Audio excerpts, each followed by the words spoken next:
the respect and the fame that is gotten from legal profession, because I do follow him to court. Retired Honorable Justice Chukwuemeka, the first female Chief Judge of Anambra State. Wow. Yes, she also inspired me and also motivated me in the course of my study. I also had my first degree in this university. It wasn't easy because I have to wake up in the morning, prepare my kids, take them to school, and still make sure I meet 8 o'clock. Like, even to the extent that all my lecturers were like, "Madam, you are always in the front seat here. How do you do this?" So that when I now finally become a lawyer, because the main reason why I entered it was I wanted an opportunity to be heard.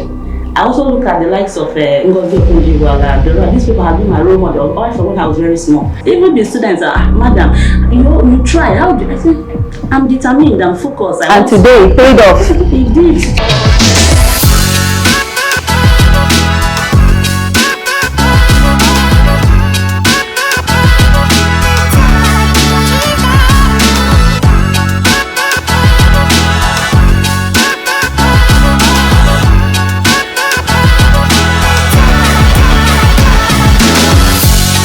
Good day, everyone. I am Chidiogo Victoria, and this is COOU2. Today, in our podcast studio, we have with us our best graduating students in Chukwuemeka Odumegwu Ojukwu University, the now university and of the future. The COOU2 is an initiative of the new administration in Chukwuemeka Odumegwu Ojukwu University, ably led by the acting Vice Chancellor, Professor Kate Azuka Omenua. We are here to celebrate academic performance, and we are here to celebrate the best graduating students in our university for 2023/2024 academic session. This is COOU2.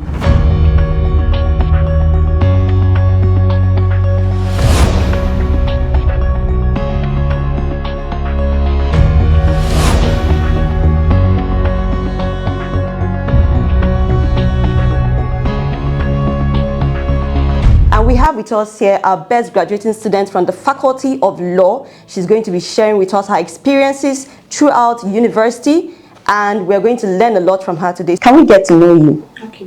Good morning. My name is Okafor Chidiogo Ukamaka from the Faculty of Law 2024 section. I am the best graduating student of the Law Faculty. Wow. Thank you. Okay, being the best graduating student is surely a great feat. So can you share with us a bit of your background? Okay. I am from Nnewi, in Nnewi North local government area. Okay. Then I am married to a man, a legal practitioner also from Nanka, in Orumba North local government area of Anambra State. So I also had my first degree in this university. Wow. Yes, I studied biochemistry and I graduated in 2007. Then when we were at Uli campus. So immediately after my graduation, I was going up and down looking for a job, but I couldn't secure one. So finally, I decided to settle down. So I got married to a legal practitioner. And then along the line, after having my kids, I have 3 kids presently. So when I had my last kid, he encouraged me to study law.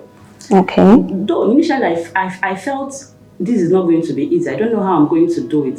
Coming from a science background, now I'm switching over to arts. It wasn't an easy decision, but I said I would do it because he told me, "Chidiogo, you're intelligent, you can do this. After all, your first degree, you got 4.2 as your GP, you can still do it now." Then I said, "Okay, biochemistry is not a professional course. Let me now go into professionalism. Let me get into a professional course." I believe that once I get into a professional course, I can be able to make a living from it instead of sitting at home becoming a housewife. I took the decision. I bought my GCE form. I bought my JAMB form. I started all over again. Wow. Yes. I did not have any background. That must have taken a lot of inspiration from your husband. Of course, he really motivated me. So I didn't even go to any lesson. I just bought my textbook. I started reading, and before you know it, I wrote my WAEC. I made it. I wrote my JAMB. I had a very high score. So they said that when I went to the post office to print out, they were like, "Madam, I said, "Yes, of course, I'm the one that wrote it." I sit down, I read my book. Why won't I make it? So when I started from my first year, my GP has never been anything less than 4 points from the first year. Yes, I struggled. I said I must do it. I can do it. If others are doing it, I believe that coming from science background, that arts is something that is very easy, that I can do it. So I took up the challenge, and today here we are. as the only first class in law faculty. It's not easy. With 3 children, family responsibility here. It was really difficult, but I thank God for the motivation. I thank God for the encouragement. My family, my friends who also stood by me all through this process. I want to thank them. My lecturers too. They also did a good job. Wow, COOU is proud of you. So we want to know, aside your husband being your major inspiration from what you just told us, are there any other inspirations? What inspired you to pursue a career in law? Okay, another motivating factor was the respect and the fame that is gotten from legal profession, because I do follow him to court when he was in practice. Because presently he's no longer in active practice. He's now with the state judiciary. He's the deputy chief justice of Anambra State. So then, when he was still in full practice, I do follow him to court, looking at the way they are well dressed, the way they present their cases, the way the judges decide their cases. So those things made me to pick more interest and have passion for the profession. So I decided. So today, both husband and wife are legal practitioners. Yes. Well done. So can you share with us the challenges you faced while you were in the university?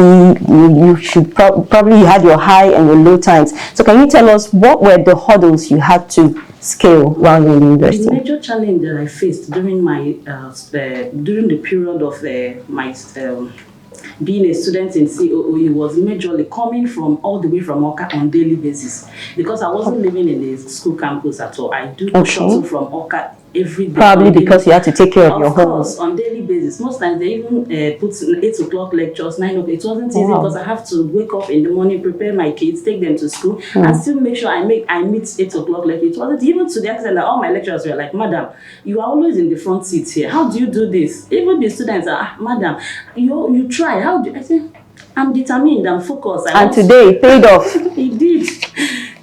Wow, that's wonderful. So can you share with us how do you unwind, like during the time you were in school or when you get home? How do you balance your academic life with your personal life?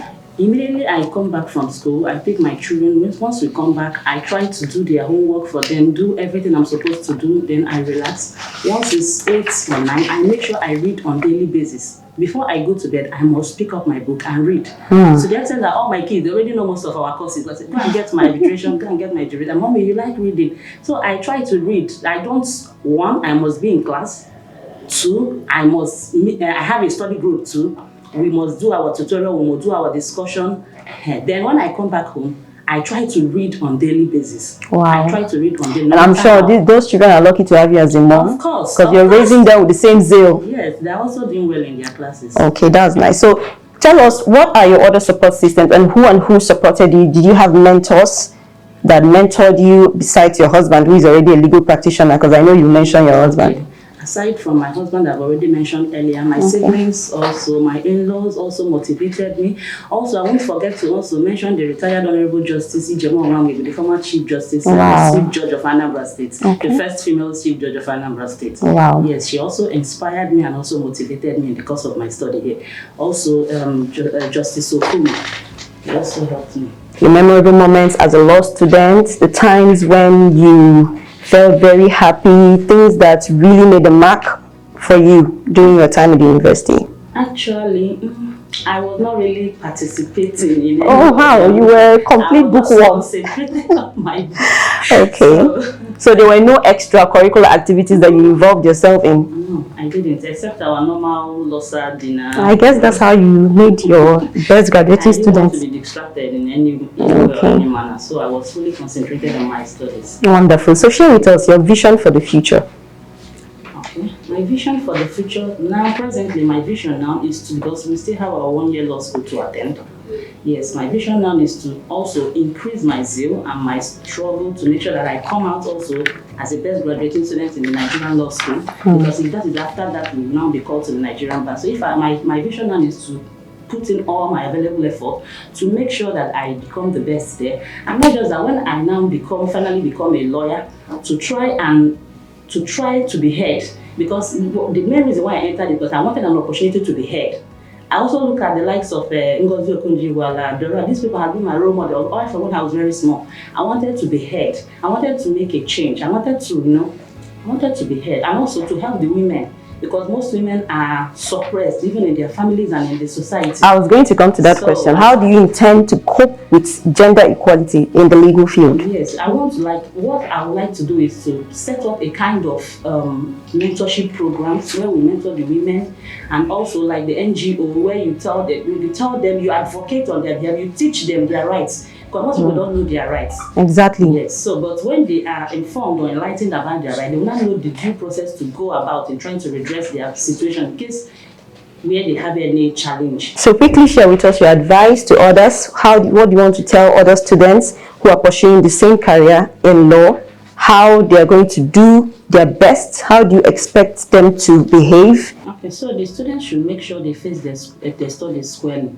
Most importantly, like I said earlier, make sure you are in class, because there is something that you must learn from the lecturer. Don't say, no, I'll collect notes later, I will read up. No, there are some basic things, information that you won't get from your textbook, but you get it from your lecturer. Exactly. So make sure that you are in class. That is number one. Especially in these times when students believe that school is scam. Of course. A lot of people are also trying to make ends meet. We have students who are breadwinners. Can you imagine? So how are they going to concentrate on their studies? They have to balance it. Like myself, I balanced it. I have my family responsibility, and I'm also a student, but I try to make sure that I balance it. Even my mental, sometimes I want to get depressed.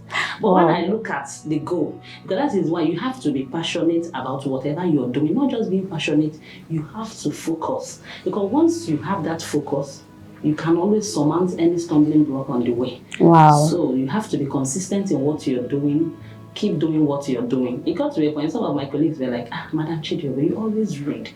Are you? It's not as if it's your first degree. I said, no. Whatever I'm doing, I give it my best. I give it my all. It has been like that right from when I was small. I always aspire to become the best wherever I am. So I'm not doing it because I came to see you. That is me. I always want to be the best in whatever I'm doing. I put in my effort. I put in everything. So I'm advising everyone, whatever you're doing, anything that is worth doing is worth doing well. Make sure you do it and you do it well. That's true. Wonderful. Yes. Okay, so we cannot end the show without you telling us your cumulative grade point average. Okay. 4.63. Wonderful. Yes. Wow. It's nice having you in our studio, and we have all learned a lot from her today. We have learned the techniques she applied to get to this point in her life where she emerged the best graduating student in Faculty of Law. That'll be all for now, and this is YouTube. Don't forget to subscribe, like, and share, and follow our social media handles on Facebook, Instagram, X, LinkedIn. Thank you. See you next time. Thank you so much for everything. I'm really grateful. I appreciate all your efforts from the day one of this journey till now. You always stood by me. I'm so grateful.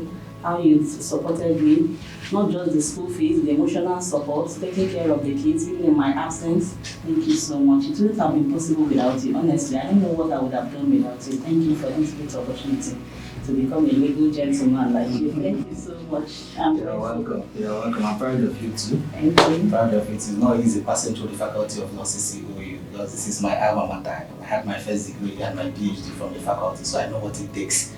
I'm super proud of you. Thank you so much.